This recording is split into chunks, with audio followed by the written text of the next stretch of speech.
rise just 3,500 years ago.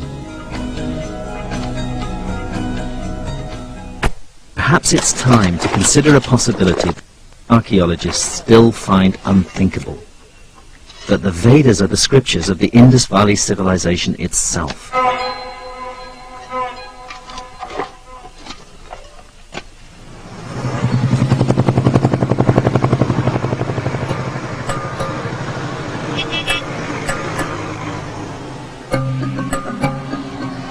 I went to the Indian capital, Delhi, to discuss the problem with Dr. David Frawley, one of the very few Westerners recognized as a teacher of the Vedas.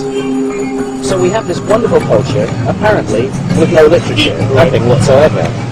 And then we have this wonderful literature, which is the largest in the ancient world. Exactly. And deep and sophisticated and incredibly well thought out. And no culture to attach it to. And No civilization. They won't take the next step. Even though they both come from the same area, they won't connect them.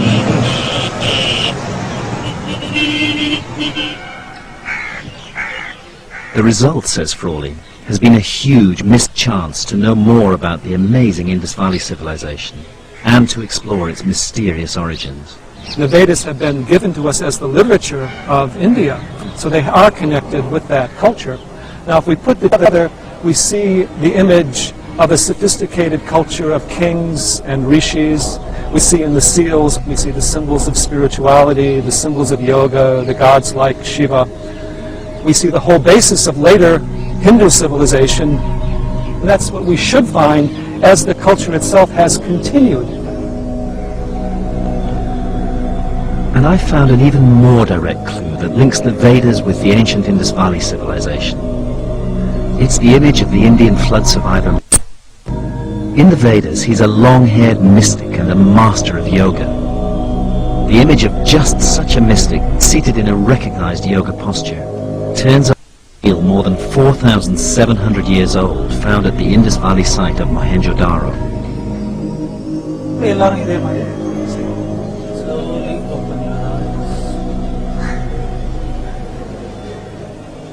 Hello, Mr. Graham. Nice to see you here. Welcome. I have a question that I want to ask you, which concerns this ancient image. I'm wondering if you recognize this position. This is called as Mula Bandhasana. It is said to be seated on the lowermost part of the body. He is trying to raise his energies up. Supposed to be a very difficult posture for the practitioners of yoga. In an advanced position, you try to slightly raise yourself and sit on the heels. And slowly you swing your legs like the wings of the butterfly and slowly bring it down. In due course, this comes down and touches the floor. Right. That's what we're seeing here, yes. The seal tells us that yoga was being practiced in an advanced form nearly 5,000 years ago. Yes. How old do you believe yoga actually is? Yoga, we believe, should be around 6,000 years old or even more. Yeah. Because there was one saint.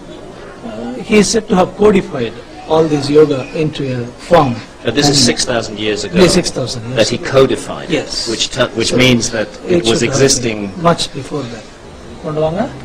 Take both your legs and take them behind. Manu, the Vedic flood survivor, practiced yoga, and we now know the Indus Valley cities honored the image of a yogic sage. How big a leap is it from there to speculate that the Mohenjo-daro figure represents Manu himself, and that the Vedas must therefore have been known to the people of the Indus Valley civilization. Archaeologists too are noticing a lot of common ground. You find their hierarchy of settlements. You find a hierarchy in their domestic architecture or in public architecture. You are finding the same kind of society, highly urban civilization. What archaeology is doing is solving the puzzle of the origins of the Rig Veda. Well, I think so, but it is still hotly debated subject. I know it's hot subject. In Vedic tradition, civilization was kick-started in India by survivors of a previous civilization from before the flood. Now geologists have discovered a lost river which suggests the Vedas might have been composed by people who actually witnessed the end of the Great Ice Age. It's another sign that the myths deserve to be taken seriously as historical documents, and that they could be incredibly old.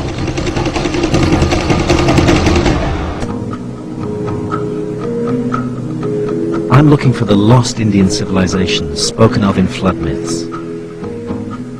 India's oldest civilization can be traced back to the end of the Ice Age, and is cheek by jowl with lands flooded at that time. The Rann of Kutch is one of the most inhospitable areas on Earth. But around the end of the Ice Age, a vast river flowed through it, making it rich and fertile. The river was the Saraswati, and it's repeatedly described in the ancient scriptures. This river, Sarasvati, with foster and comes forth. The flood flows on, surpassing in majesty and might all other waters, pure in her course from the mountains to the ocean. We don't see such a Sarasvati river today, but your remote sensing technology tells us more of the story. The river Saraswati originated in the Himalayas and flowed down this channel, which is dried up. Still it can be made out. With the latest satellite images, we can trace the original course of the river from the Ice Age glacier all the way to the ocean, just as the myth says. You see here as the dark colored channels, it flowed parallel to the Indus River and took a southward turn, and further flowing it joined with the Rann of Kutch. It seems to be a huge channel at this point. More than 22 kilometers. 22 kilometers broad. It is described in the Vedas that it was mightiest river of that time. Mm-hmm. Right. And that would be what sort of period? Certainly the river was flowing 10,000 years and it continued up to say 6,000 years before present. Because the Vedas described the Saraswati when it was in full flow, Dr. Gupta's confirmation that it stopped flowing 6,000 years ago has one obvious implication. At least some parts of the Vedas must have been composed earlier than 6,000 years ago, during what archaeologists call the Pre-Harappan period that led up to the Indus Valley civilization. Not only we have the ancient Saraswati river, what is extraordinary is that we find pre-Harappan settlements on the old Saraswati channel. It's revolutionary enough to suggest that the Vedas could date back to the Indus Valley civilization. Today, however, more and more Indian scholars are reaching the view that they could be much older than that. It is not only an issue of Harappan and Vedic civilizations being one and the same, but the fact that the Rigveda was predominantly pre-Harappan. Harappan civilization, somewhere I think I have called it twilight of the Vedic age. The Vedic age ended with the disintegration of the Harappan civilization. And the most amazing discovery might date the Vedas to more than 11,000 years ago. Leading experts from the Geological Survey of India have argued that there are verses which literally depict the glacial meltdown at the end of the Ice Age. I will declare the manly deeds of Indra. He slew the dragon, then disclosed the waters. The waters glided downward to the ocean, and many seas filled full with waters. We do find in the Rig Veda this dominant symbolism of Indra destroying the dragon who lives at the foot of the mountains and releasing the waters to flow into the sea. And this is very much an end of the Ice Age myth, where the great glaciers broke up and the whole area of North India became filled with great rivers and became a very area of habitation. So the symbolism is there of the cataclysm.